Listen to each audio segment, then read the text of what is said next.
F 2024. The first session for the day is history and its expression in architecture. Architecture that you see all around you, and especially in the city of Bhopal. History and its expression in architecture, the fort and city of Shahjahanabad, and the garden tomb of Humayun, where we'll find Miss Anisha Shekhar Mukherji and Dr. Neeru Misra ji in conversation with Dr. Meera Das ji and Saurabh Popli ji. मैं चाहूँगा हम इन चारों व्यक्तियों का स्वागत जोरदार तालियों के साथ करेंगे इस मंच पे. I would request our guests and panelists to please be here on the stage. Meanwhile, let me brief you about our guests. Miss Anisha Shekhar Mukherji is an architect with a specialization in conservation. She is an alumna of the School of Planning and Architecture, Delhi, and an ODS scholar from De Montfort University, UK. As a visiting faculty at SPA Delhi for 18 long years, she guides students in integrating critical inquiry, crafts, and history in design thinking. She works as an architectural historian, designer, author, speaker, teacher, curator, and curator of public dialogues, and founding director at Ambi Knowledge Resource Private Limited, a publishing house that promotes the heritage of the subcontinent. She has authored several books, starting from The Red Fort of Shahjahanabad, published by the Oxford University Press in 2003, one of the most detailed and authoritative works on the iconic fort, whose much awaited second edition is slated to be launched at the BLF. Ma'am, it's a pleasure for us to have you here. Professor Neeru Misra ji is currently an academic advisor at Bhogilal Leherchand Institute of Indology, Delhi. She has also worked as a director of Indian Council for Cultural Relations, Ministry of External Affairs. She has visited most of the UNESCO World Heritage Sites and has also been a special invitee to the first Bali World Culture Forum in 2011 and is also a fellow of the Royal Asiatic Society, London and Ireland. She has to her credit over 100 papers. Yes, calls for an applause, of course. She has to her credit over 100 papers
landscape architecture.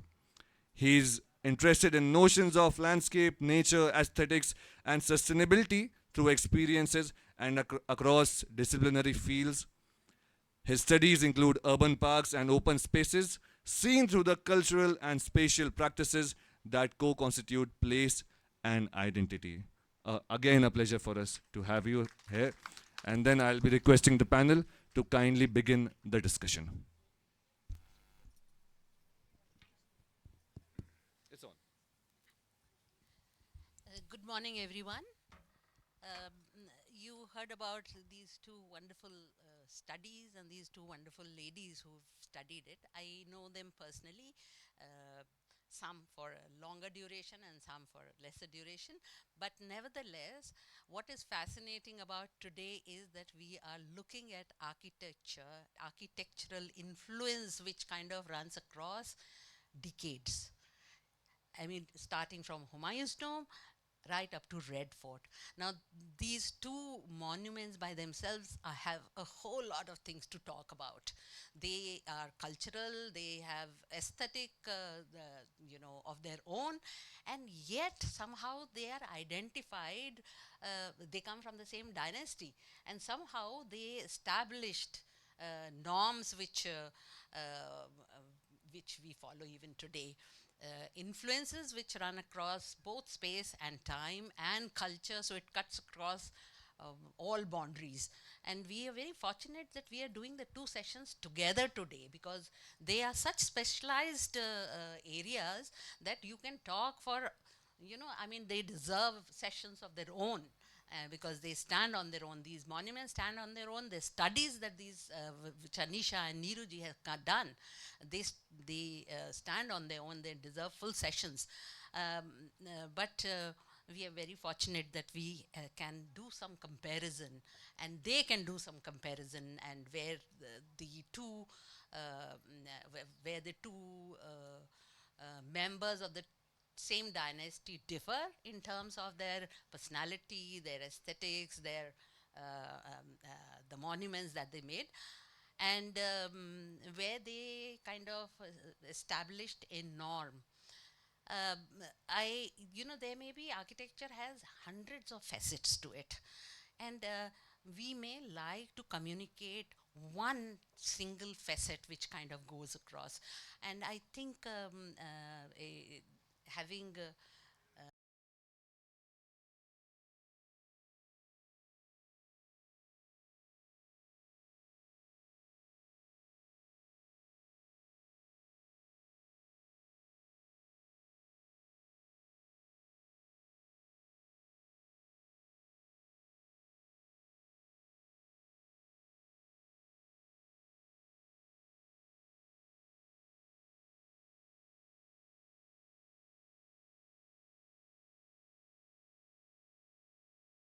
the way we are negotiating it is that we have Neeruji who's going to talk about Humayun's tomb, because it chronologically it came earlier. And the second thing is that it would be a good idea that we have the two presentations one after the other. It is a 15-20 minutes presentation, and after the two presentations, then it will be easier to kind of compare the differences and the similarity, etc. So we will take the discussion post the two presentations. If there is any difference of opinion, I am quite ready to change the the chronology. So with that, Neeruji, may I request you to kindly start, and Saurabh ji will take the question and discussion forward after the presentation. Uh, so wherever, which is And you can also mention that both are UNESCO heritage sites. both of them are, yes. The two monuments sit on the world UNESCO World Heritage Sites. So they have a personality of their own. The two monuments and the two lovely ladies. Thank you, Neeraj. Thank you so much. Four. In fact, all of us. Can I do from there? Yeah, anyway. I, yeah, please.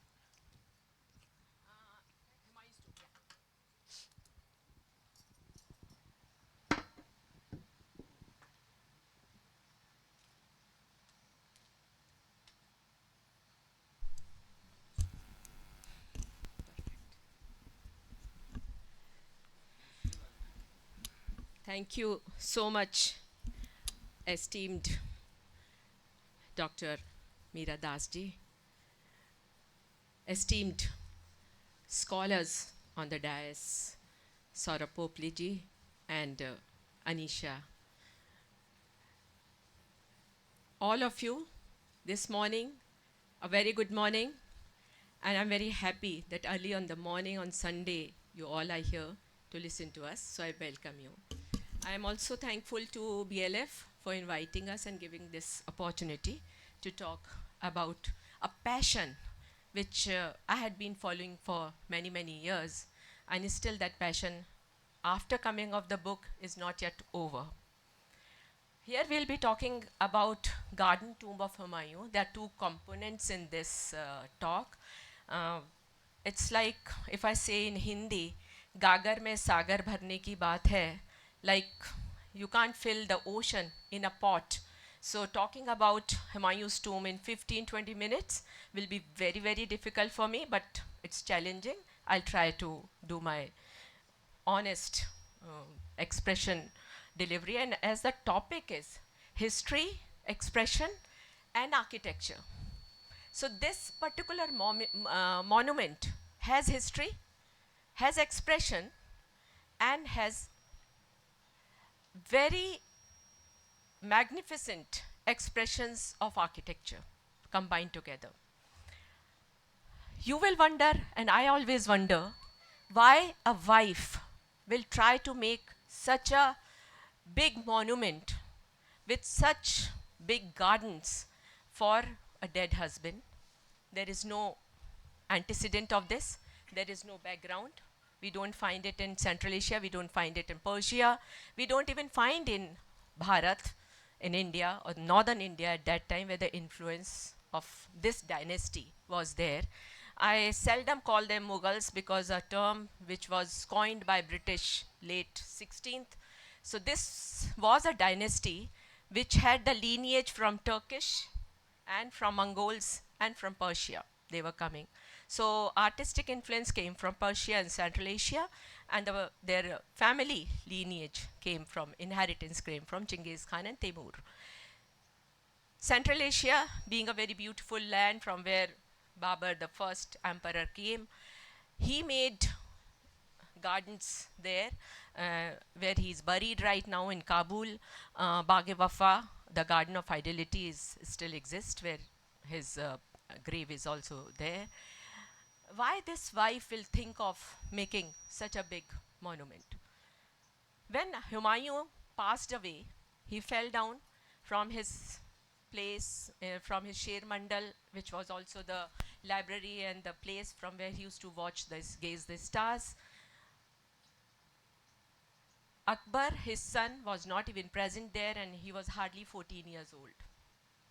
The wife must have thought that a army which consisted of Turani, Irani, Turkish, Persians, and so many other tribes which had come from Central Asia when they were coming to India, invading India, how to reconcile them and keep them intact.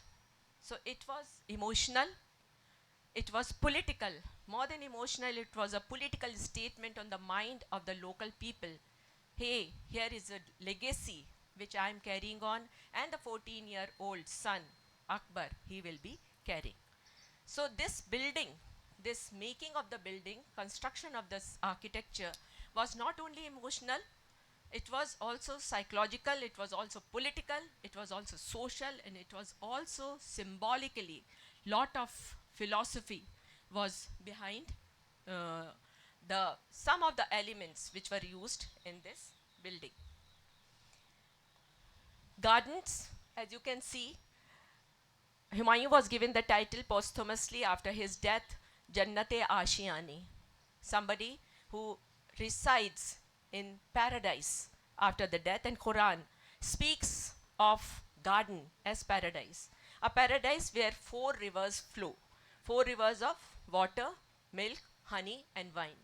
So this garden, next slide please, has some very concrete evidences where the creation was to make this place like Jannat, like paradise. And a garden plan which I'll show you, I'll just share with you. It will show how the gardens have been made on axis, and where the axis combines, where the four streams of river meet at one point. The fountain used to be there. The Central Asian fountains were small, were not too high. This is a painting by Daniel which we have received, which we find, and it's in not a very good condition, but this is what he painted, watercolor, and it's a bigger piece, but I couldn't capture the remaining half. It's only partially I'm showing.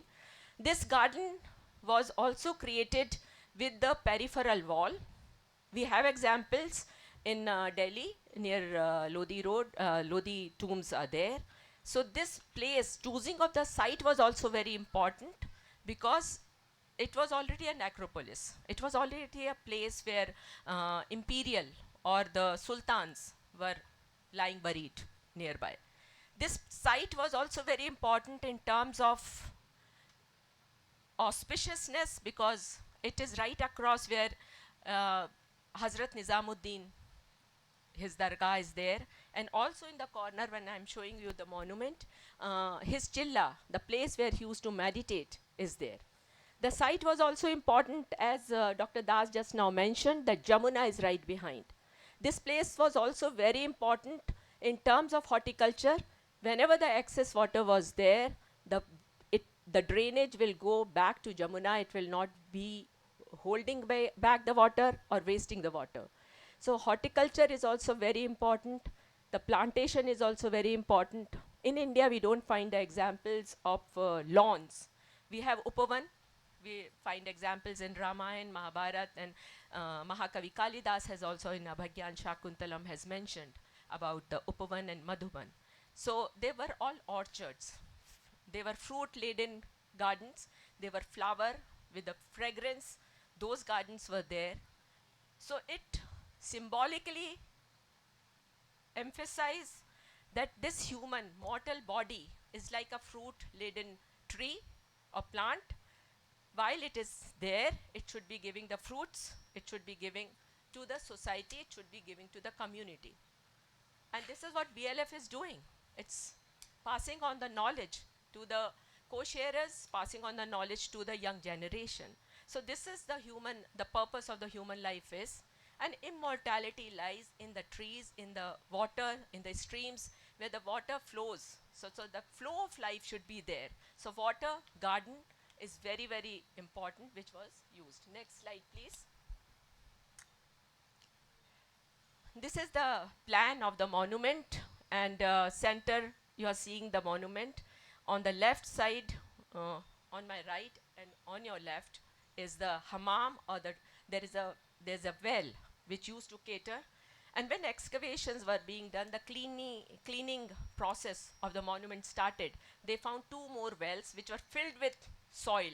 So during late 90s and early 2000, the cleaning took place, and tons and tons and trucks of soil was taken out from the well, from the water channels, and from the ponds, etc. The blue area which you are seeing is the southern gate. That was the royal entry point. And on one side of it also, even now, there is a nursery which used to nurture the garden at that time. There is also a small mosque which is also associated when Anisha will be making her presentation with Bahadur Shah Zafar.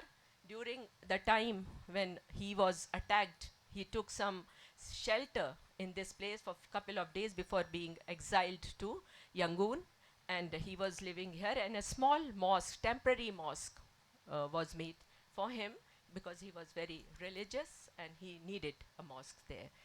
Then on this side where the arrow is, this is the western gate, and even now the entry is from this gate. People go from there, this gate. Whole side you can see the garden is under peripheral. There is a wall. So that means that the soul resides within a covered area. So the garden has to, since it's Jannat, it's paradise, it has to be covered. It should not be very open. The last two quarters which you are, the sides you are seeing, they are the sunken gardens. So the channel, water channel has been made in a way that from western gate, whatever the water goes, the channels have a slight tilt towards the lower levels, and ultimately the garden is a sunken garden where the extra water comes and then it goes back, it drowns back to Yamuna. So there is no wastage of water. So we have found three, and there is a Baradari also, there is a pavilion where sometimes the royal family used to come. They were using Jamuna for their travel to this place, and on Urs, annual days, they used to visit this place. So it's a political statement on the mind of the people. It's a legacy well established that in spite of Humayun's exile for 10 years, the queen comes back with the power making the building. This is what British also did, that when they created New Delhi, the idea was to show down that we are bigger than Shahjahanabad, we are bigger than the Jama Masjid. And the instructions were given that when the Viceroy's house was made, the dome should be higher than those places. And the place was also chosen with that purpose. Next slide, please. This is the entry gate. You can see some of the decoration. The building has been made in granite and red sandstone and black marble and white marble. Now here is a difference in the one mausoleum to the another. Here it has been used, it has been constructed by sandstone, red sandstone, and white marble and black marble have been used for the decoration purposes to break the monotony of the building. And this is called opus sectile. Whereas in Taj Mahal, marble has been used with the precious and semi-precious stones, which is called pietra dura work, which is Italian artwork. So there is a difference, but idea of using Yamuna, using garden, and using a big Ivan or a big covered gateway is the same, and decorating the building with different motifs, which again I'll be discussing. Next, please. You can see the two chhatris and there's the stars with the inverted lotus have been used frequently. This is before the restoration when the cleaning was done. Picture is not very good, but I wanted to show you the water channel, and we will be coming back to the other slide. Next, please. This is after the restoration was done and water was filled and the new terracotta fountains were put. In Europe, we find fountains with very high water. In other Islamic countries like Morocco, etc., we find fountains which are low level, and water doesn't go out. Water remains within the pond, and four sides the channel. You can see one channel over there, which takes to the water to the another channel over there. The whole building, because Islam believed in total symmetry, so the whole building, construction of the building and construction of the garden is total on the axis. So symmetry has been maintained, which was very, very important, because God has made the world with symmetry. There is no asymmetrical in it. It's only our eyes with the optical illusion that we see. Next, please. This is on the left side where the hammam is, where the one of the well is there. This is a chevron design where the water falls and it gives a rippling style, design, and a very good look from the distance, and the water again comes down and goes to the different small channels. And with the Persian wheel from the well, the water was taken out. Next, please. This is from the first level. You can see the garden before the plantation of the trees. Now oranges, pomegranate, guavas, and lemon trees have been put, which used to be earlier, and the description of which we also find in Baburnama and other books of that time, that such orchards and such fruit laden trees were available at that time. So some cypress trees are also there. Cypress trees indicate, because they have a very, very long life, so immortality, that life goes on, it doesn't stop. Humayun is not there, the building is there, the history is there, and the time goes on. Next, please. This is from the other side. You can see the water channel. This place I wanted to show you, the first level, where you are seeing the arches. Under these arches, there are some rooms which have been closed now by Archaeological Survey of India. They are over in the whole building. Over 160 graves are there of the royal family, including Darashiko. The headless body has been buried on the top, on the first level. Jahandar Shah and the two wives and the daughter of Humayun are buried there. And there are many, many graves. Next, please. This I wanted to share because next slide is connecting to this, and also the top. What top you are seeing under the dome is a very mysterious place there, which people are not allowed to go. Till late 1930s, madarsa, the theology classes, were being run there, and it was open to all, and people could go there. There are rooms there. Uh, Islam or these kings were uh, very careful about showing the wherever the joints come. So they were always hiding the joints. So these arches or these big ivans have been put to hide the neck of the dome where the collar is there. So to hide it from all the sides, the usage of chhatris and other architectural material, architectural designs has been used here. I'll show you from the close up. Next, please. This is these are chamfered walls, we call it. It's a square building. From within it is octagonal. You will find a very different look from within. Outside the corners have been chamfered, they have been cut, and you can see that some of the geometrical patterns which have been used. On the top you can see the lotus kind of pattern which was always on the Mughal architecture. On the top where the building was closing down, merlons have been used. Next, please.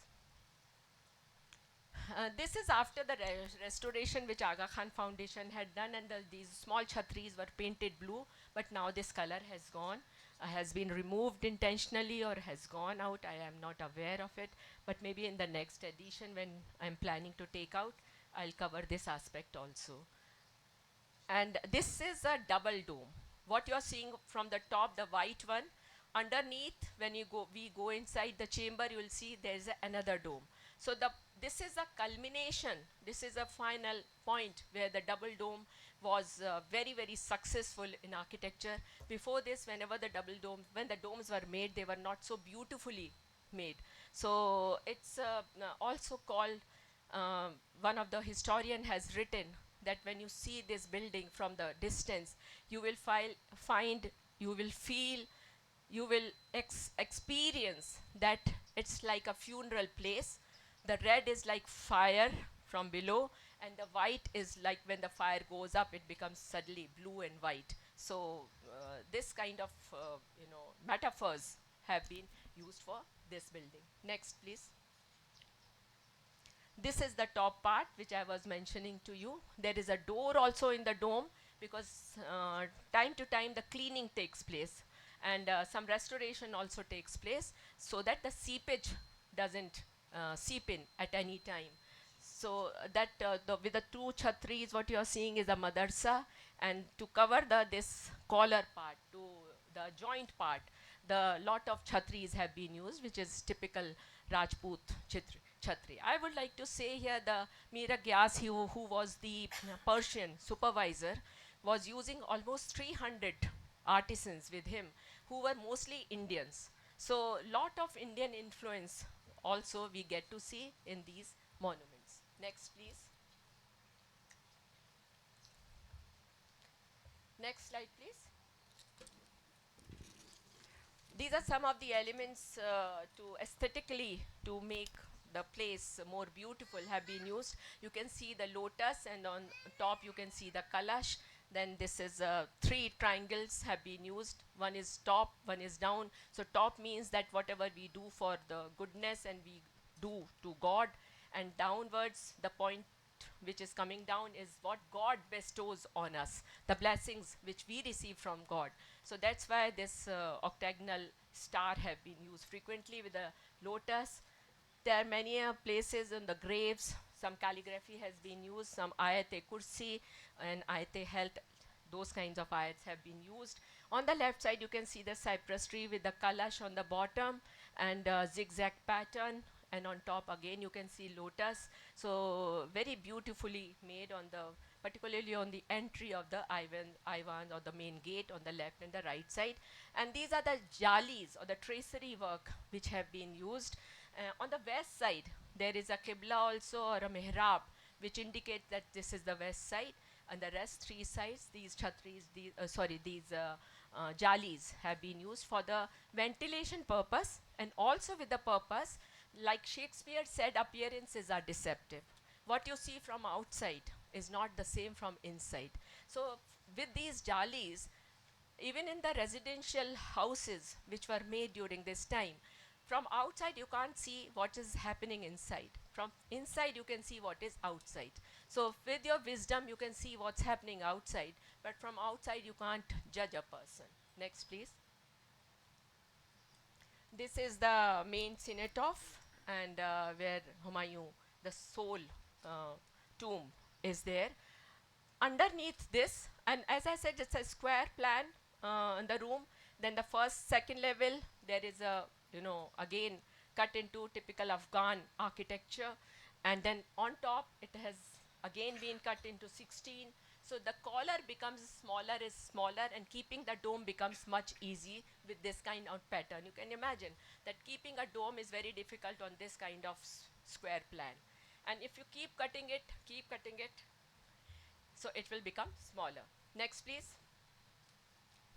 This is the what I mentioned about optical illusion. It is on the top. You can't gauge that what is the height of the, so you can't gauge the height of where paradise is, where the god resides. Next, please. Next, please. This is the underneath, the basement, where the actual Humayun is buried. An unfortunate emperor, before this place, this comfortable place where he is buried now, before this, twice his body, his coffin was removed as Supurdgah from Deenpana, where he was living, the Sher Mandal from Sirhan, and then once this building was created, it was ready, then it was brought back, and he's actually buried here. The visitors are not allowed to go, but you have to go inside the arches which I had shown you in the beginning. Time is short, I can't show you more than this, I can't talk to you more than this. Rest, everything can be revealed if the book is available, but unfortunately I'm told the book is not here. So you'll have to grab it, or I can arrange it. Next slide, please. This in 1993, I think it was declared, seeing the condition of the building and the footfall even now, and at that time UNESCO declared it as the World Heritage Site. Last, please. Thank you so much. I had lot to talk, but I have been given a punch.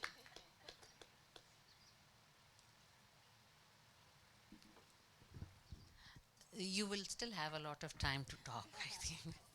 And then the talk continues even outside.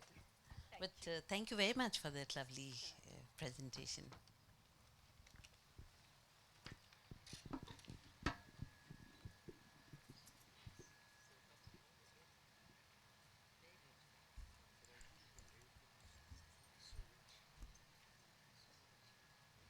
Thank you.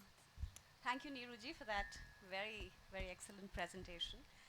And good morning, everybody. I'm delighted to be at the Bhopal Literature Festival, where the second edition of my book on the Red Fort of Shahjahanabad will make its debut. But I'm not going to talk about the book right now. So what I intend to do instead, as a prelude to what the book contains, is to take you backstage and share what is behind the scenes, as it were, and how and why the book came to be written. Next slide, please. Could we have the next slide, please? So I'm sure you all recognize this. And the Red Fort is so often in the news that it would seem that we all know whatever there is to know about it. On the other hand, there is so little left of its original buildings that we may wonder, what is it really that we can know from it? Next slide, please.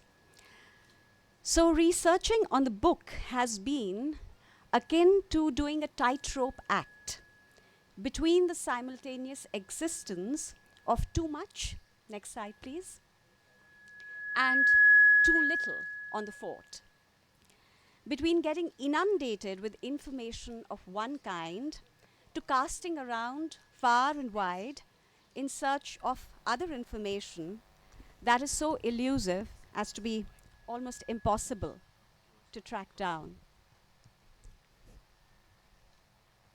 I think we've gone back, so maybe, yes, the next slide, please. Again, this is something we are all familiar with, the 15th August image. Next slide, please. And this is, of course, a photograph of the actual throne of the emperor. And let's go on to the next slide, please. So I'm sort of jumping ahead now. And my first coherent memory of visiting the fort was when I had already begun my training as an architect.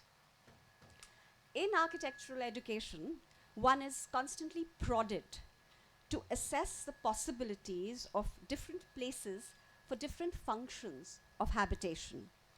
And this was a question I found myself asking as I walked through the Red Fort. How did the Mughal emperors, arguably some of the richest and most refined individuals of their time, live in the fort? Indeed, how did anyone live in the fort? From what was visible within its walls, it was almost impossible to figure this out. So this question exercised me so much that I started ferreting around and hunting for references on the fort that would explain it. But much to my surprise, despite the Red Fort's iconic cultural and political importance, no one seemed to have seriously tried to seek answers to this question before me. Since I could not find any books with any ready answers to my questions, I began looking for first-hand sources on its original appearance and use, court histories, next slide please, and paintings, next slide please, maps, and next slide please. So these were scattered in collections and museums in different parts of the world, ranging from Delhi to Dublin. And luckily, by dint of perseverance, I succeeded in accessing many of these sources to discover that these were so fragmentary that they depicted only parts of the huge fort, as in this map, where you can just see the boundaries of the fort and the inside is seen to be absolutely empty. Next slide, please. Or they were generally from a time when it had already transformed greatly. And this is it's a detail from an 1840s map of the fort. Very detailed, but please remember this is 200 years after the fort has been established, and therefore a lot of changes have already crept in. I also discovered that many of these sources seem to take a great deal of artistic license and directly contradicted each other, as we'll see in the next couple of slides. So could we go on to them, please? This is a map from the National Archives of India, and you can see that the profile of the fort is completely different. Next slide, please. And these are details from two archival maps, and the same space is shown with different dimensions. So I also discovered that the reason why my visits to the fort had left me so confused was that large swathes of it had been destroyed by the British, as we'll see in the next couple of slides. Could we have them? So this is a slide that shows the Yamuna face of the fort when the British had already moved in after 1857. And the chhatris have been stripped of their gold. There have been doors inserted, as you can see. The chadars, instead of the chadars, there are steps. Next slide, please. And here we see how much of demolishment was conducted both around the fort and within the fort. So this is very shortly after 1857. But all of this was not clearly explained either at the fort or in any of the books I had read. So the challenge for me was to visualize and reconstruct from a handful of buildings and from scattered and contradictory records how the fort was lived in and how it looked when it was established 350 years ago. Next slide, please. To give a literary analogy, we are at a literature festival. This was like piecing together an entire story from a few words here and there, with a faded and torn translation for reference.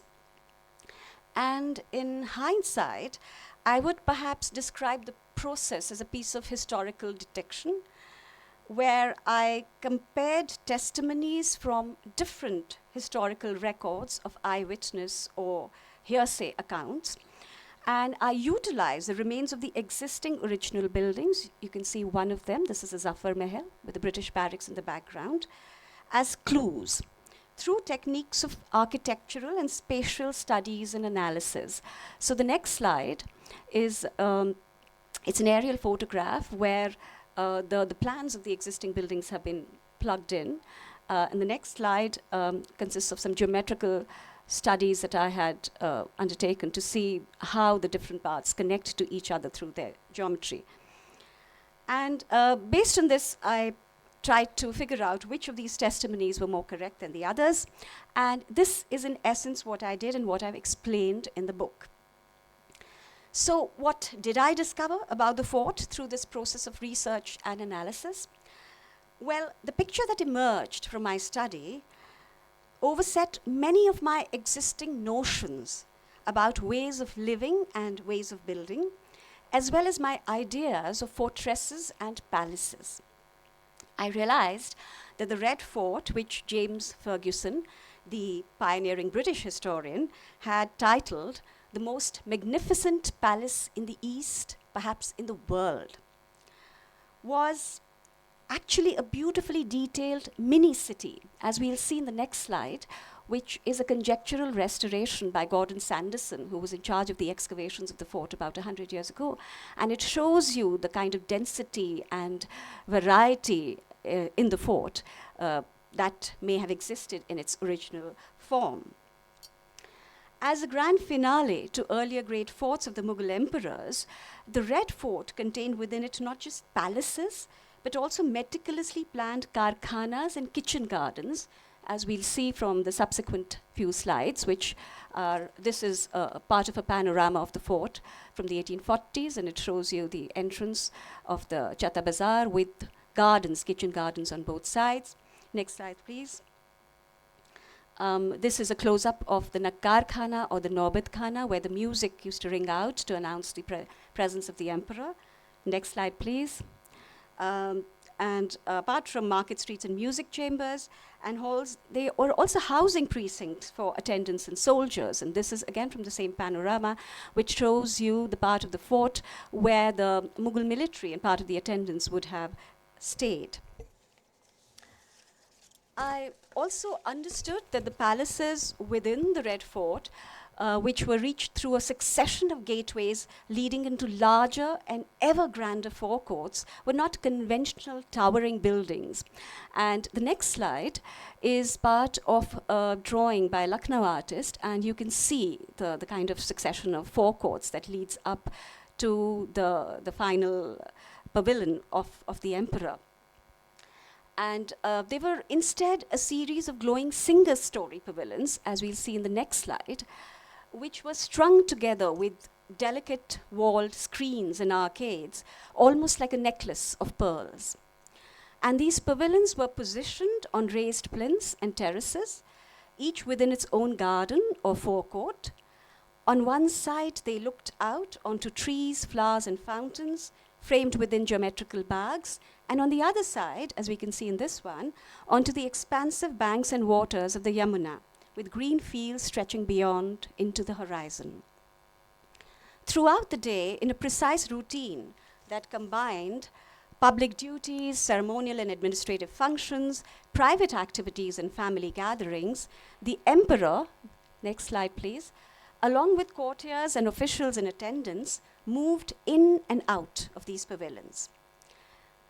They allowed him and his family to freely imbibe views, colors, scents, and breezes of the outdoors, and simultaneously worked wonderfully well to protect them from unregulated public view. And the power of the fort's design was such that it gave the impression of being very accessible. This is a redrawn version of the 1840s map of the fort. And you can see on the top is where the Yamuna is, and the bottom part is where the city of Shahjahanabad was. So it gave the impression of being very accessible, located as it was right on the banks of the river and on the public intersection of Shahjahanabad's main entrance streets, which led straight into it through high gateways. And the next slide is a detail of this map. While utilizing the arrangements of walled forecourts to afford security and privacy to the emperor, to his family, as well as to everyone living and working within the fort. So much so that it was virtually impossible for anyone to make an unobserved entry or exit into the fort, especially its inner parts, which are the northern half of this slide, the upper half of the slide. And there is a story that Francois Bernier, who was a Frenchman who stayed in Shahjahanabad for about 6 years during the Emperor Aurangzeb's reign. And Bernier records in his memoirs a story about an unfortunate suitor of Princess Roshanara. And this suitor entered the inner palace with complicity from the princess's attendants. But then he got hopelessly lost in this maze of walled forecourts. And then he was finally discovered by the palace guards, and he met an unfortunate end.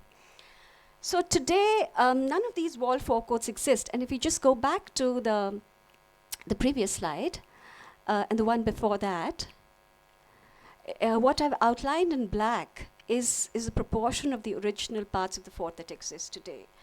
And you can see that they're just about a fraction, and neither do most of the walled gardens. So it's no wonder then that we cannot make sense of how the fort functioned and appeared originally. And this is where the book comes in. Apart from tracing the past life of the fort, it gives suggestions about its future well-being, drawing from my thesis in the Red Fort for my master's in architectural conservation, as well as my research and examination of parts of the fort not open to the public during my time as a conservation consultant to the Archaeological Survey of India, specifically for the Red Fort. And I hope it will help others who may have been mystified by the fort to plan how we should be taking care of this unique historical site and to better appreciate its design. If you could go on to the next slide, please. Yes, no, the one before that. So this is a view of the fort and Salimgarh, which is an older existing fort, from the Yamuna. And the design of the Red Fort responded so intelligently to site constraints like the Yamuna, for instance, the Aravali outcrops, older forts like Salimgarh, which was established by Salim Shah Sur, and baulis, hillocks, and drainage courses, that the huge construction venture of the fort in Shahjahanabad was accomplished in just 9 years. And this is also the reason for the fort's unusual plan. Can we go to the next slide, please? So this is a plan of the fort where I've colored in the open spaces in black, and you can see that a large proportion of the fort is just open space, but it's open space that is defined and it's enclosed to give it form as well as context. So since the fort's design made open areas comfortable for daily activities by being shaded by built structures and enclosed, it reduced the requirement for built structures. And again, in this map, you can see what is in white is the amount of built construction, so which is a very small portion of the entire area of the fort. And I find that this actually continues the Indic tradition where buildings were not walled-in structures, but they were like pavilions, interlinked with open areas to adapt to different seasons and multiple purposes. And to just give you a comparison, the palace pavilions, entrance streets, halls of justice, craft workshops, residences of soldiers, all of these were in close proximity within this area that you see, but within separate enclosures. And in function, it would be like the Rashtrapati Bhavan, North and South blocks, Parliament House, cantonments, crafts museum, theatres, etc., which are spread out all over New Delhi today. And what is more, this was all built with the active involvement and skill of an array of craftspeople. And the next few slides that we'll go through show you some of these details by calligraphers, carpenters, next slides please, finial makers, sculptors, inlayers, all led by master builders and guild heads. And the fort's architecture and its details was actually If we go back to the previous slide, we'll see these are two slides that I've juxtaposed. One is from the Taj Mahal and one is from the Red Fort, from the Jharoka Darshan. And you can see that the kind of detail is comparable to what we still see at the Taj today. And court history's record that in the inaugural celebration, artisans of wondrous talent and magical skill were publicly honored by Shah Jahan. So instead of making it an aloof and barred state set that continues colonial concepts of keeping people out, if we can go to the next slide, please. This is, of course, the Diwan-e-Khas. This is the detail. The next slide, please. This is how the environs of the fort are conserved at the moment with fences and lawns, which naturally cannot let people in because lawns don't survive if people walk in them. So our notions of cultural landscape are still, they're still suffering from a colonial hangover in many ways. And while ironically, we commemorate the Red Fort's memory as a symbol of resistance to British rule, we also continue its, in many ways, its interpretation that was actually established by the British. Can we move to the next slide, please? And this is a shot of some people under a hot summer sun sheltering under a tree in front of the Lahori gate of the fort. So I do hope that the second edition of the book will help us to conserve the spirit of the Red Fort. Could we move to the next slide, please? And I hope it will be able to convey how values of flexibility, versatility, frugality, and inclusiveness directed the fort's creation and functioning. And I hope that we will not forget these values and incorporate them in our buildings today and build imagination and empathy. And let me now end with the poetry of Rabindranath Tagore that summons up the enduring memory of the Red Fort and the Taj Mahal, originally in Bengali and here through my imperfect translation in English. You are gone today, Emperor, your empire, like a dream, has flown. In pieces lies your throne. Your soldiers, whose marching feet made the earth ring and beat, their memory carried on the wind, flies with the dust of Delhi's streets. Within your walls are songs no more, with the Yamuna no longer does the Norbat roar. The sound of the anklets your perfect women once wore dies away with the cricket's drones. In the corners of your broken palaces as the night sky mourns. Even so, your messenger, ever high, unsoiled, untiring, above the ruins of empires rising, above the turn of life and death, through time and after, in a breath of bereavement infinite, averse without respite. Beloved, I have not forgotten, nor will I. Thank you.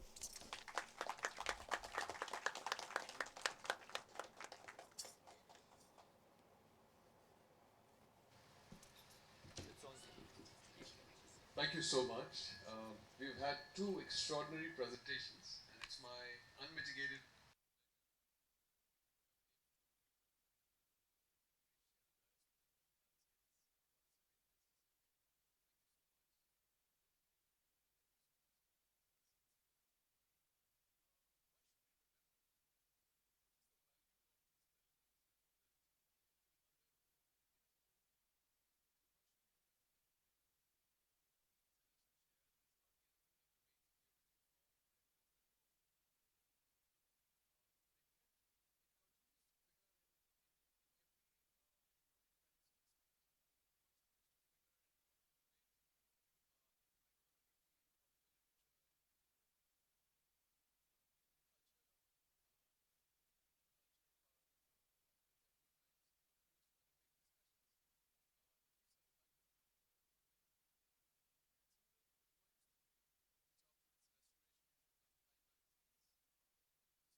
first conservation effort of the fort tried to do that, but it couldn't do that for various reasons, and I've talked about the reasons in my book. So therefore, I think spatial conservation is a very, very important factor. Information dissemination is a very important factor, and underlying all this is an appreciation of what the fort stands for, and therefore the spirit of the fort, which is, as I said, inclusion and sustainability are very, very vital, which we seem to have forgotten. Thank you very much. Dr. Meera Das gets the last word, please. Well, I say thank you to all of you for being here and raising such brilliant issues. And yes, the issue of conservation, we missed out on research work, which is extremely important. A bad reconstruction can actually destroy. Yes, yes. Thank you everybody for the lovely presentation. We enriched by whatever we said and showed us. Thank you so much, dear ladies and the gentlemen. I would request our author to please spend some time at the author's signing desk so people can ask you further questions, can discuss with you, and can get a signed copy of your book. And that was indeed an insightful discussion. It is rightly said, whatever good things we build end up building us. So thank you so much for that wonderful discussion.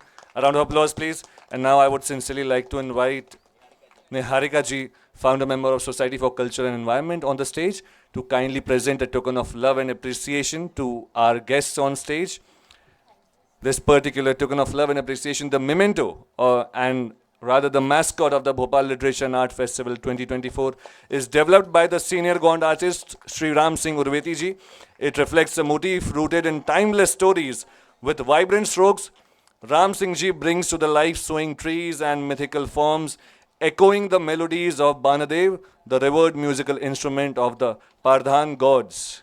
This particular piece chosen for this year's highlights how the BLF also helps to spread, take roots as seeds and grow into beautiful, luscious, sturdy trees. Thank you so much everyone for being there. Thank you so much, gentlemen and dear ladies. We'll be moving on to the next session of the day. The next session is again one of the most awaited and interesting sessions. Thank you so much everyone for being there on stage. I would request everyone to please stay seated because the next session is titled as Cultural Connectivity. And for this very session we are going to have as guests on the dais, we are going to have Dr. Sachidanand Joshi ji, C. Raj Shekhar ji, Shaurya Doval ji, and they'll be in conversation with P.K. Das ji. I'll be requesting the gentlemen to please take their seats on the stage. I'll be requesting all our guests, all our visitors to please take their seats. We're going to have a session on cultural connectivity. On the dais, I would once again wholeheartedly, with all my respect, like to invite to the stage Dr. Sachidanand Joshi ji, C. Raj Shekhar ji, Shaurya Doval ji, and they are going to be in conversation with P.K. Das ji. मैं चाहूँगा तालियों से हम इन सभी महानुभावों का स्वागत करेंगे इस मंच पे जोरदार तालियां please, a round of applause. Dr. Sachidanand Joshi ji is the member secretary, the executive and academic head of Indira Gandhi National Center for Arts, New Delhi. He's a scholar of history and mass communication, a writer, a poet, and an actor. He was the founder, vice chancellor of the Kushabhau Thakre University of Journalism and Mass Communication, Raipur. He was also the founder registrar of Makhanlal Chaturvedi National University of Journalism and Communication, Bhopal. His published works include सच्चिदानंद जोशी की लोकप्रिय कहानियां 2017, कुछ अल्पविराम 2018 और पल भर की पहचान 2019 and many more. So it's a delight for us to have you here with us. Yes, a round of applause please. Next on the panel we have C. Raj Shekhar ji. He is a member of Indian Foreign Service 1990 batch and a senior diplomat in Ministry of External Affairs. He has studied law, commerce and personnel management and is currently pursuing a PhD in law. He is fluent in Japanese and has specialized in Orient, having served in Korea, Japan, Mongolia, and also as the Director East Asia at the headquarters. He has earlier served as our man in Havana, Minister in London, and the Director General of Indian Council of Cultural Relations. Please welcome him with a round of applause.